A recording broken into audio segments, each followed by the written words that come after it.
जिद'थि आसाम आयेन आफाद जथुम्मानि थामथि साननि जथुम्माया जोबलांबाय।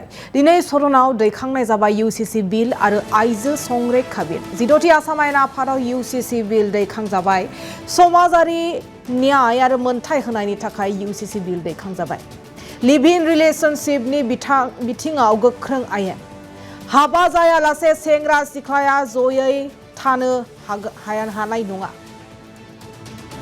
सासे हाबा जाखानायब्ला लिभ इनआव थानो हानाय नङा। लिभ इन रिलेशनशिपनि रेजिस्टार खालामथारनांगोन। लिभ इन रिलेशनशिपआव थायोब्ला फोरमायनांगोन लेङाइ रेबथुमगिरिनो। लेङाइ रेबथुमगिरिनो फोरमायालासे 1 दान थायोब्लाबो दायनिगिरि जागोन।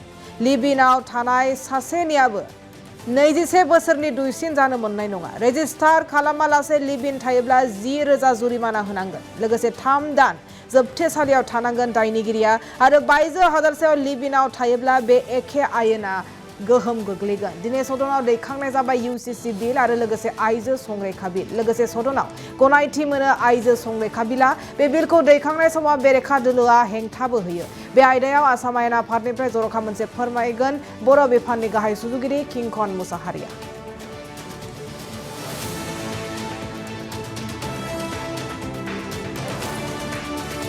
जिद'थि आसाम आयेन आफादनि जथुम्मानि दिनै थामथि साननि हाबाफारिया दान्दिसे सम सिगाङावसो जोबनानै थांबाय आरो दिनै सदनाव गोनांथार मोनसे आयदाफोरखौ दैखांनाय जाबाय। जेरैहाय इउनिफर्म सिभिल कड सुंद'यै इउसिसि बिलखौ सदनाव दैखांनाय जाबाय।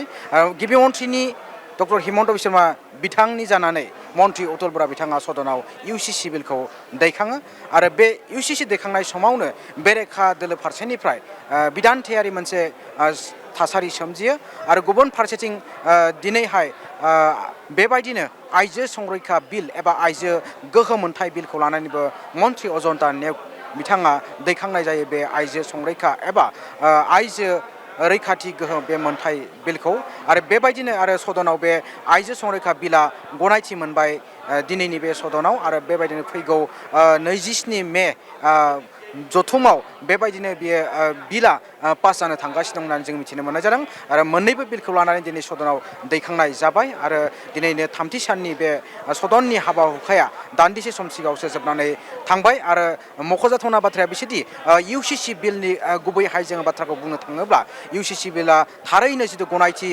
मोनोब्ला एबा दैखांथ' दिनै जाबायानो अब्लाबो थारैनो जिथु 27 मेआव गनायथि मोनोब्ला एबा बिला पास जायोब्ला थारैनो इउसिसि बिलाव गोबां आयेन थिनानै हमना दोननाय जादों जेरावनोखि लिभ इन रिलेशनशिपखौ लानानै मोनसे गोनांथार एबा गोख्रों आयेन जाबसिननानै होनाय जादों। बेवहाय जेरैहाय लिभ इन रिलेशनशिप सासे सेंग्रा आरो सिख्लाया जयै थानायनि बेलायाव थानो हायोब्लाबो खायसे गोख्रों आयेन नेमखान्थि बेवहाय जाबसिननानै होनाय जादों।